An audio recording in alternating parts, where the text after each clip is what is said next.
Polynomial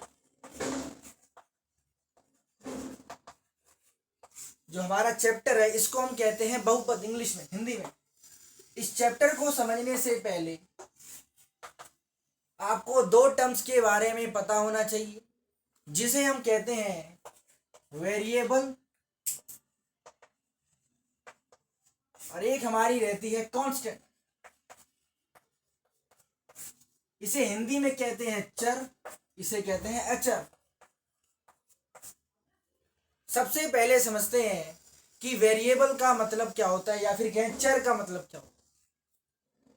variable एक ऐसी quantity होती है या फिर एक ऐसी चीज होती है जिसकी वैल्यू टाइम के साथ चेंज होती रहे। जैसे मान लो कि कभी आप मार्केट में जाते हो तो आप मार्केट में देखते हो कि कभी आलू के रेट कुछ और हैं, टमाटर के रेट कुछ और हैं, तो वैल्यू क्या होती रहती है, चेंज रहती। या फिर आप क्लास 8th में x की वैल्यू निकालते होंगे, y की वैल्यू निकालते होंगे और z की वैल्यू निकालते होंगे। तो कभी x की वैल्यू 1 तो कभी x की वैल्यू 2, कभी y की वैल्यू 2 तो कभी y की वैल्यू 4। मतलब कि x y z ये आपकी ऐसी क्वांटिटीज हैं जिनकी वैल्यू फिक्स नहीं है। तो वेरिएबल का मतलब होता है, नाम से आप समझिए, वेरिएबल का मतलब है वेरी, और वेरी का मतलब क्या होता है, चेंज। मतलब एक ऐसी क्वांटिटी जिसकी वैल्यू चेंज होती रहे उसे हम क्या कहते हैं, चर कहते हैं या फिर वेरिएबल कहते हैं। दूसरा तरफ देखें कांस्टेंट, नाम से समझिए, कांस्टेंट मतलब वैल्यू फिक्स है।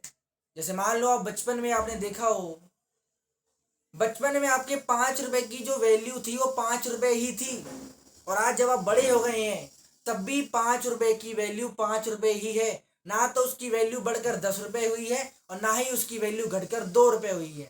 मतलब कि कांस्टेंट का मतलब होता है एक ऐसी वैल्यू जिसकी या फिर कहें एक ऐसी क्वांटिटी जिसकी वैल्यू सेम रहे, चेंज ना हो, फिक्स रहे, उसे हम क्या कहते हैं, कांस्टेंट कहते हैं। यहां तक समझ में आया? अब ध्यान से सुन, अगर आप लोगों ने क्लास 8th में पढ़ा हो तो टर्म्स, इसे हिंदी में कहते हैं हम पद।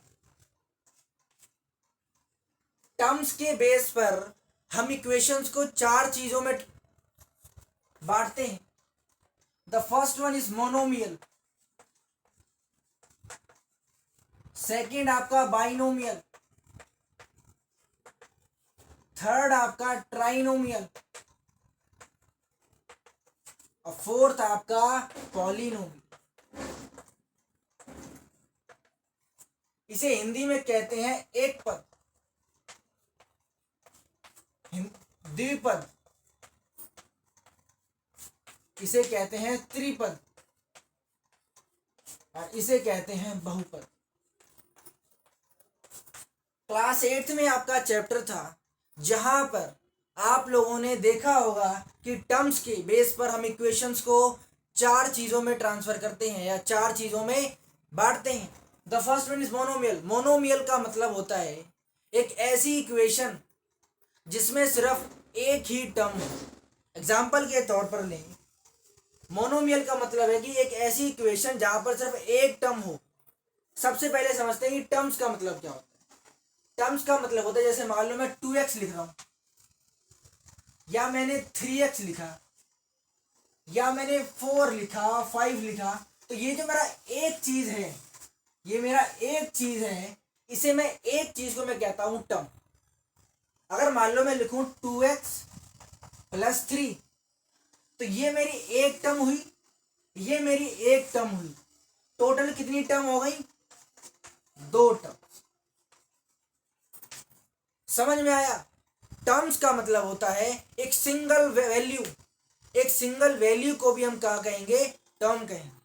तो मोनोमियल का मतलब होता है एक ऐसी इक्वेशन जिसमें सिर्फ एक सिंगल वैल्यू हो। जैसे मान लो मैंने सिंपल सिर्फ और सिर्फ 2x लिखा, तो ये मेरा मोनोमियल है। अगर मैंने सिर्फ 3x लिखा, एक टर्म है, तो मेरा मोनोमियल है, यानी एक पद है। मैंने सिंपल 4 लिखा, 5 लिखा, तो मेरा मोनोमियल है। बाइनोमियल का मतलब है एक ऐसी इक्वेशन जहां पर 2 टर्म्स हो। जैसे मान लो मैंने लिखा 2x + 3, 2x+3। अब इस पूरी इक्वेशन में एक तो ये टर्म है, एक ये टर्म है, टोटल टर्म्स कितनी हो गई? 2 टर्म्स। अगर 2 टर्म्स आएंगे तो कौन सी इक्वेशन बन जाएगी? बाइनोमियल। समझ में आया कि मोनोमियल का मतलब क्या होता है और बाइनोमियल का मतलब क्या होता है? देखो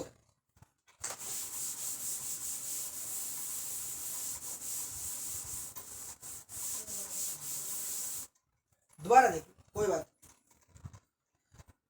हम पढ़ रहे थे टर्म्स। टर्म्स को कहते हैं पद। तो पद का मतलब होता है या टर्म्स का मतलब होता है एक ऐसी इक्वेशन या फिर एक सिंगल न्यूमेरिकल वैल्यू को भी हम क्या कहेंगे? टर्म कहेंगे। जैसे मान लो मैंने सिंपल 2 लिख दिया, सिंपल मैंने 2 लिखा तो ये मेरा एक टर्म है। मैंने सिंपल 3x लिख दिया तो ये भी मेरा एक टर्म है। मैंने सिंपल 4x लिख दिया, ये भी मेरा एक टर्म है। या फिर मैंने सिंपल 6x लिख दिया तो ये भी मेरा एक टर्म है। अब इस टर्म के अकॉर्डिंग मैंने इक्वेशंस को 4 चीजों में डिवाइड किया है: monomial, binomial, trinomial, polynomial. Monomial का मतलब होता है या फिर एक पद का मतलब होता है, इसे हम हिंदी में कहते हैं एक पद। एक पद का मतलब होता है एक ऐसी इक्वेशन जहां पर सिर्फ एक सिंगल वैल्यू हो। जैसे मान लो मैंने सिंगल 3x लिखा, एक पद है, एक पद कहलाएगा। सिंपल 4x लिखा, एक वैल्यू है, एक पद कहलाएगा। सिंपल मैंने 6x लिखा या सिंपल मैंने 2 लिखा, 3 लिखा, 4 लिखा, एक ही चीज होनी चाहिए बस, तब मेरा क्या कहलाएगा? वो एक पद कहलाएगा। मान लो बाइनोमियल, इसको हिंदी में कहते हैं द्विपद। द्विपद का मतलब होता है एक ऐसी इक्वेशन जहां पर 2 वैल्यूज एक साथ आ जाए। जैसे मान लो मैंने लिख दिया 2x+3। अब यहां पर ये भी आपका एक टर्म है, ये भी आपका एक टर्म है, लेकिन इस पूरी इक्वेशन में टोटल टर्म्स कितनी हुई? 2। जब इसी भी इक्वेशन में 2 टर्म्स आने लगे तो बेटा उसे हम कहते हैं बाइनोमियल। जैसे मान लो मैं लिख दूं 5x+6x, या फिर मैं 5x+6 लिख दूं, तो एक टर्म तो ये हो गई और एक टर्म ये हो गई। टोटल कितनी टर्म्स हो गई? 2 टर्म्स। तो मेरा वो क्या कहलाएगा? बाइनोमियल। अब समझ में आया कि बाइनोमियल और मोनोमियल का मतलब? ठीक।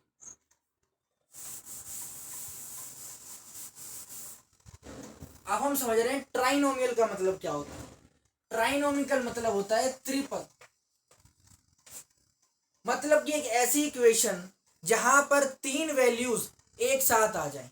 जैसे मान लो मैंने लिखा 5x+6x² + 6, ये भी मेरा एक टर्म है, ये भी मेरा एक टर्म है और ये भी मेरा एक टर्म है। अब तीनों टर्म्स एक साथ आ गई, तीनों टर्म्स एक साथ आ गई तो मेरा क्या कहलाएगा? ये त्रिपद कहलाएगा। जब मान लो मैं लिखता हूं 3x³ + 4x² + 6x, ये भी मेरा एक टर्म है, ये भी मेरा एक टर्म है और ये भी मेरा एक टर्म है। तीनों टर्म्स एक साथ आ गई, त्रिपद। क्लियर हुआ कि त्रिपद का मतलब क्या होता है?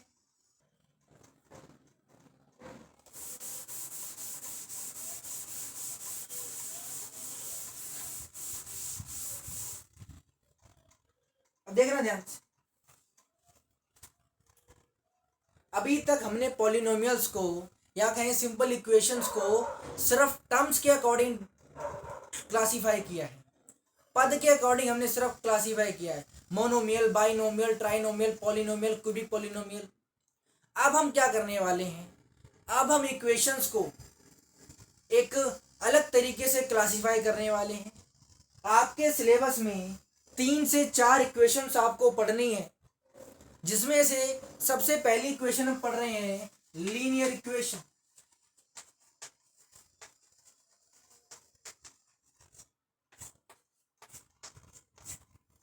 लीनियर इक्वेशन, इसे हिंदी में भी लीनियर इक्वेशन ही कहते हैं। लीनियर इक्वेशन सबसे पहले हम पढ़ रहे हैं।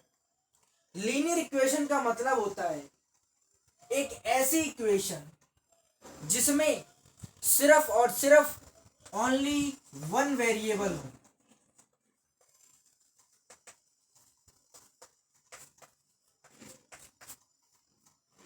लीनियर इक्वेशन का मतलब होता है एक ऐसी इक्वेशन जिसमें सिर्फ एक ही वेरिएबल हो या कहें एक ही चर हो।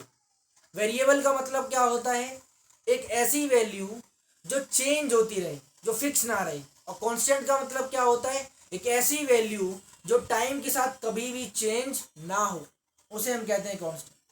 तो लीनियर इक्वेशन का मतलब होता है एक ऐसी वैल्यू या फिर एक ऐसी इक्वेशन जिसमें सिर्फ एक ही वेरिएबल हो। बेसिकली मैथमेटिक्स में आप वेरिएबल को, अल्फाबेट्स को ही आप वेरिएबल मानेंगे। ये आप दिमाग में डाल लीजिए, जितने भी आपके अल्फाबेट्स हैं ABCDEFXYZ, वो सारे आपके वेरिएबल्स के अंदर काउंट होंगे। क्लियर है?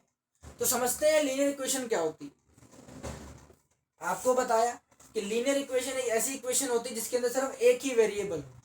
जैसे मान लो मैं लिखता हूं 3x + 4। अब आपको ये तो पता कि भाई 4 तो एक कांस्टेंट है, ये तो अचर है, कांस्टेंट। 3 भी आपका एक कांस्टेंट है, ये भी कांस्टेंट वैल्यू है। बट जो x है ये आपका वेरिएबल है,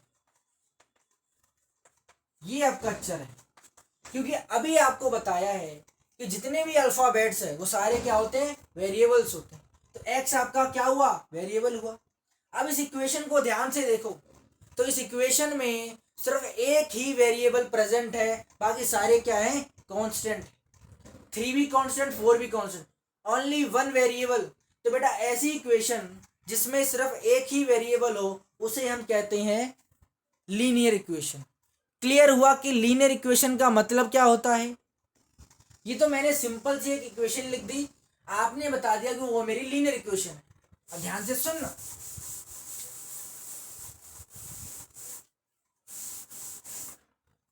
लीनियर इक्वेशन एक ऐसी इक्वेशन होती है जिसमें सिर्फ एक ही वेरिएबल हो, बाकी कांस्टेंट जितने भी हों मुझे उससे कोई मतलब नहीं है। मुझे सिर्फ वेरिएबल्स को देखना है। अगर एक ही वेरिएबल हुआ, एक ही अल्फाबेट हुआ, तो वो मेरा क्या कहलाएगा? Linear equation. एग्जाम्पल के तौर पर मान लो मैं लिखता हूं 3x² + 4x + 7। ये मेरे पास एक इक्वेशन। तो अगर मैं ध्यान से देखूं तो मेरा 3 जो है ये एक कांस्टेंट है, अचर है। 4 जो है ये मेरा एक कांस्टेंट है, अचर है। 7 भी मेरा क्या है? कांस्टेंट, अचर। लेकिन ये दोनों जो x हैं ये तो मेरे वेरिएबल हैं, ये तो चर है, यानी इनकी वैल्यू टाइम के साथ चेंज होती रहती है। और इस इक्वेशन में x के अलावा, इस इक्वेशन में x के अलावा कोई दूसरा वेरिएबल भी नहीं है। तो लीनियर इक्वेशन क्या होती है? सिर्फ एक वेरिएबल होना चाहिए। और इस इक्वेशन में देख लो x के अलावा कोई और वेरिएबल नहीं है, मतलब only one variable is present in this equation. तो बेटा इसे हम कहेंगे लीनियर इक्वेशन। क्लियर हुआ? मान लो मैंने इक्वेशन लिखी,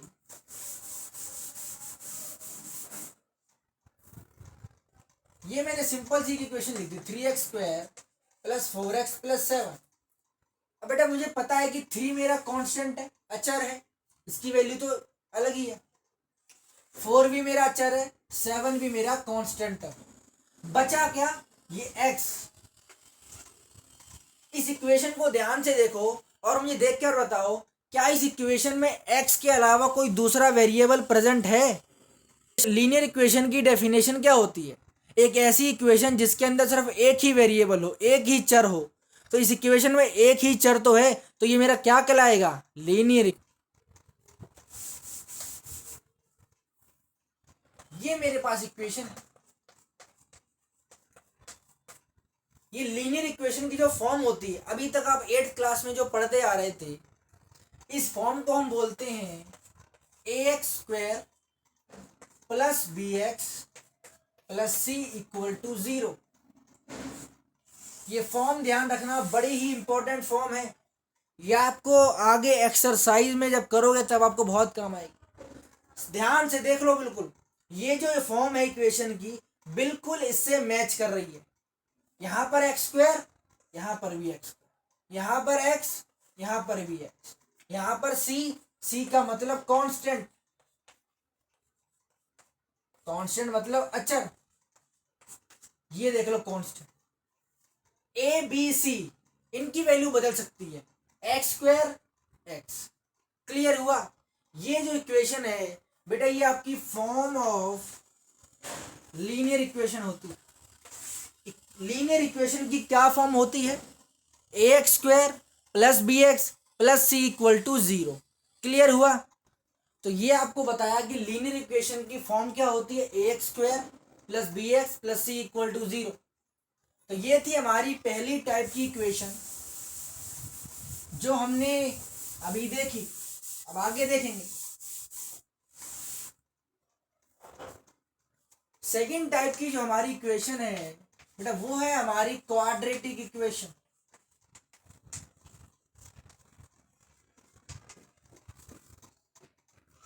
क्वाड्रेटिक इक्वेशन का सिंपल मीनिंग होता है, अच्छा लीनियर इक्वेशन का मतलब होता है एक ऐसी इक्वेशन जिसमें सिर्फ और सिर्फ एक ही वेरिएबल हो।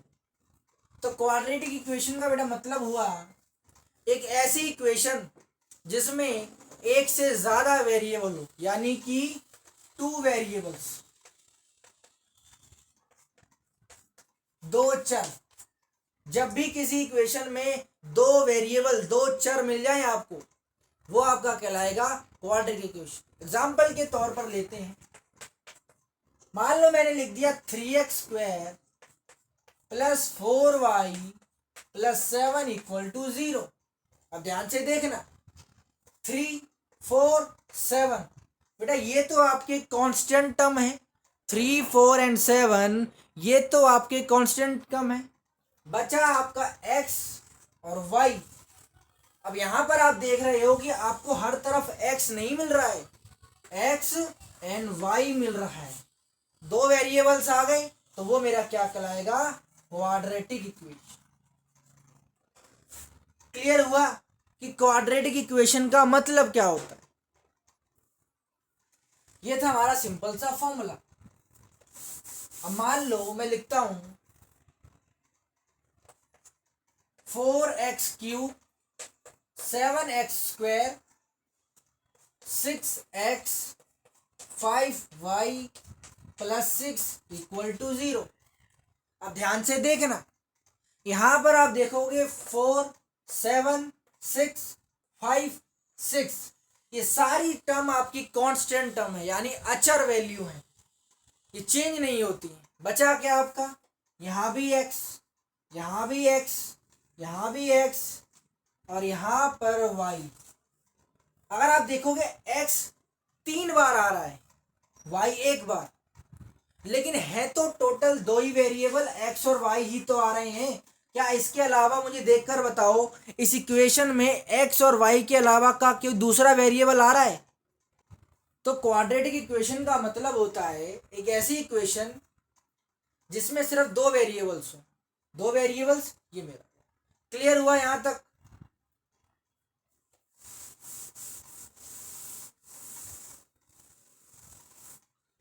यहां तक समझ में आया?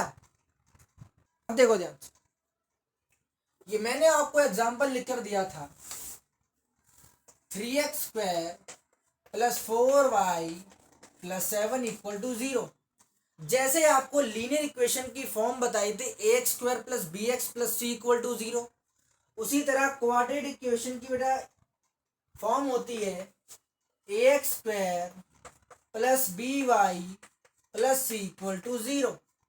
मैच कर लो आप लोग, ए की वैल्यू, बी की वैल्यू, सी की value, x square Y as it is constant. Clear हुआ? ये हमारी होती है क्वाड्रेटिक इक्वेशन की फॉर्म। अब ध्यान से,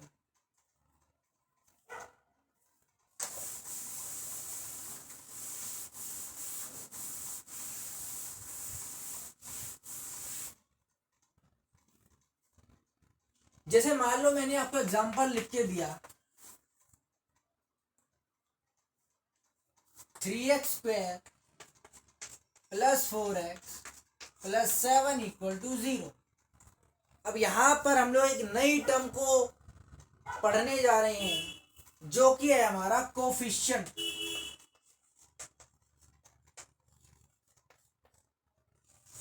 इसे हिंदी में क्या कहते हैं वो मुझे भी पता नहीं है, लेकिन आप समझ लिया, आपको समझ में आ जाएगा प्रियंका बेटा। कोफिशिएंट का मतलब होता है कि मान लो मैंने आपको कोई भी वेरिएबल बोला, कोई भी मैंने आपको सर वेरिएबल आपकी बोला। वॉइस ब्रेक कर रही है। Voice break? हाँ तो ध्यान से सुनना। कोफिशिएंट का मतलब होता है, मान लो मैंने आपको कोई भी वेरिएबल बोला, जैसे मैंने बोला कि मुझे कोफिशिएंट बताइए ऑफ एक्स। मैंने आपको एक वेरिएबल दे दिया, कौन सा वेरिएबल? एक्स।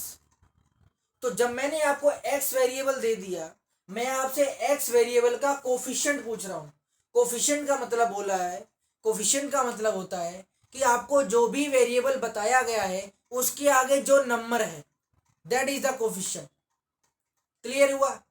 कोफिशिएंट का मतलब होता है मैंने आपको जो भी वेरिएबल बोला है, जो भी चर बोला है, उस चर के आगे कौन सा नंबर लिखा हुआ है उसे मैं कहता हूँ कोफिशिएंट। जैसे मान लो मैंने आपसे पूछा एक्स का कोफिशिएंट बताइए, तो एक्स कहां पर लिखा हुआ है? यहां। एक्स के आगे कौन सा नंबर है? 4। तो एक्स का कोफिशिएंट हो गया। समझ में आया कोफिशिएंट का मतलब क्या होता है? मान लो मैं आपसे पूछता हूं कोफिशिएंट बताइए एक्स स्क्वायर का, तो मुझे देखकर बताओ एक्स स्क्वायर का कोफिशिएंट क्या होगा? सर 3 होगा एक्स स्क्वायर का। ठीक, बिल्कुल सही। क्वेश्चन नंबर 2, मान लो मैं लिख के दे रहा हूं 4x³ plus 7x² plus 6y plus 7 equal to 0। अब मुझे देखकर ये बता दो, ये इक्वेशन लीनियर इक्वेशन है या क्वाड्रेटिक इक्वेशन है? सर 6। ठीक। x³ का कोफिशिएंट क्या होगा? 4। 4। मतलब आप लोगों को लीनियर इक्वेशन क्या होती है, क्वाड्रेटिक इक्वेशन क्या होती है, कोफिशिएंट क्या होते हैं, ये सब कुछ समझ में आ गया। अब ध्यान से सुन। अब जो हमारा टॉपिक है वो सिर्फ एक टॉपिक से आप एक्सरसाइज 2.1 पूरी खत्म कर। मान लो मेरे पास कोई भी इक्वेशन है, x² plus 7x plus 10 equal to 0। ध्यान से सुनना, ये जो मैंने आपको इक्वेशन दी, इस इक्वेशन को, इस इक्वेशन के कुछ जीरोज होते हैं, हिंदी में कहते हैं जीरोज ऑफ पॉलिनोमियल, इंग्लिश में कहते हैं जीरोज ऑफ पॉलिनोमियल, हिंदी में कहते हैं बहुपद के शून्यक।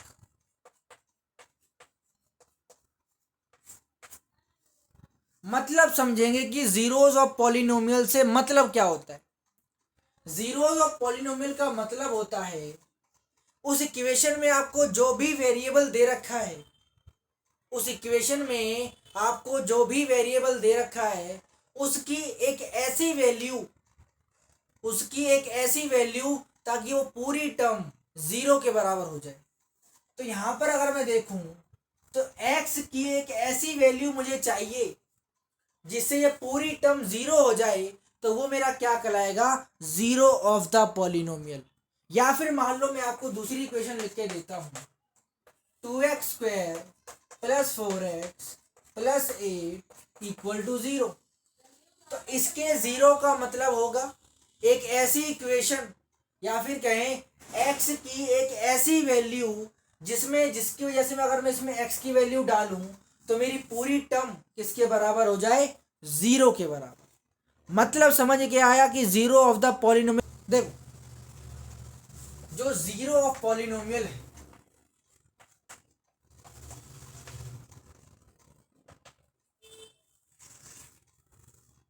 किसी भी इक्वेशन के जीरो निकालने के बेटा हमारे पास दो तरीके होते हैं। किसी भी इक्वेशन के जीरो निकालने के हमारे पास दो तरीके होते हैं। पहला हम ग्राफिकली निकाल सकते हैं, दूसरा हम अलजेब्रिकली।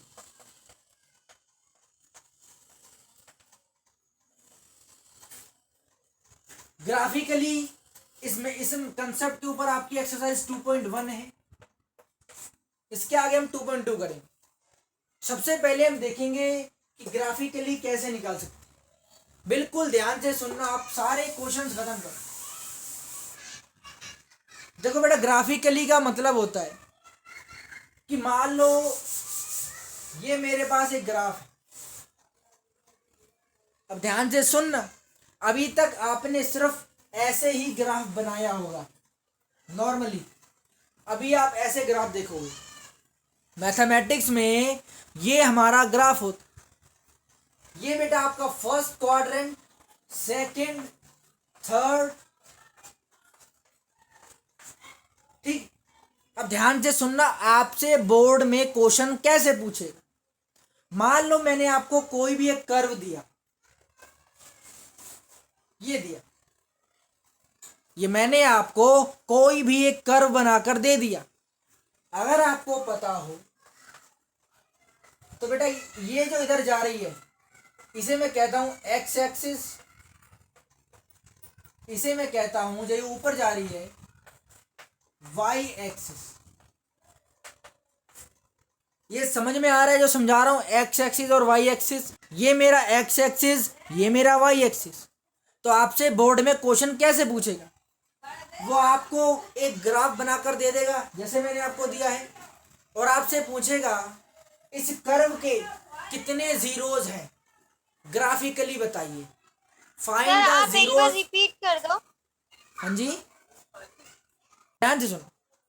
आपसे बोर्ड में क्वेश्चन पूछेगा, आप कैसे ग्राफ बनाकर दे देगा, बोलेगा find the zeros of the curve by the graphically method. तो आपको क्या करना है, बिल्कुल ध्यान से सुनना। ये जो मेरा इधर जा रहा है ना राइट साइड में, ये मेरा एक्स एक्सिस, जो लेफ्ट साइड में जा रहा है ये भी मेरा एक्स एक्सिस होता है बेटा। ये ऊपर जा रहा है वो मेरा वाई एक्सिस, ये जो नीचे आ रहा है ये भी मेरा वाई एक्सिस ही होता है। क्लियर हुआ? ये मेरा एक्स एक्सिस, ये भी एक्स एक्सिस, ये वाई एक्सिस, यही एक्सिस।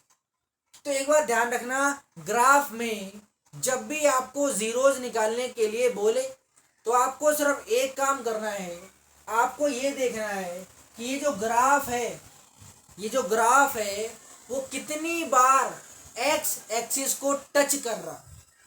जितनी बार वो एक्स एक्सिस को टच करेगा मेरे उतने ही जीरोज होंगे। अगर मैं इस ग्राफ को देखूं, ध्यान से सुनना, अगर मैं इस ग्राफ को देखूं तो ये ग्राफ शुरू हुआ यहाँ से स्टार्ट हुआ, चलते चलते चलते देखो यहाँ पर इसने नंबर 1 बार, पहली बार इसने एक्सिस को यहाँ पर टच किया, फिर नीचे सर ये 4 बार कर रहा है। बिल्कुल सही, एक बार यहाँ, एक बार यहाँ, एक बार यहाँ, एक बार यहाँ, टोटल इसके 4 जीरोज होंगे। क्लियर हुआ क्वेश्चन? Yes sir. अब ध्यान से, तो आज की क्लास में आपको बताया कि वेरिएबल्स क्या होते हैं, कांस्टेंट क्या होते हैं, फिर बताया कि टर्म्स क्या होते हैं, कि टर्म्स के बेसिस पर हम इक्वेशंस को 4 चीज़ों में हमने डिवाइड किया: linear polynomial, quadratic polynomial, cubic polynomial, monomial, binomial, trinomial, polynomial. Monomial का मतलब होता है एक ऐसी इक्वेशन जिसके अंदर सिर्फ एक टर्म हो। बाइनोमियल का मतलब होता है एक ऐसी इक्वेशन जिसके अंदर 2 टर्म हो। ट्राइनोमियल का 3 टर्म। फिर हमने देखा कि लीनियर इक्वेशन नाम की कोई चीज़ होती है, मतलब एक ऐसी इक्वेशन जिसके अंदर सिर्फ एक ही वेरिएबल हो, वो हमारा क्या कहलाएगा, लीनियर इक्वेशन। फिर हमने देखा क्वाड्रेटिक इक्वेशन। क्वाड्रेटिक इक्वेशन का मतलब होता है एक ऐसी इक्वेशन जिसमें 2 वेरिएबल्स हों। फिर हमने देखा कि क्वाड्रेटिक इक्वेशन की फॉर्म होती है ax² + by + c = 0।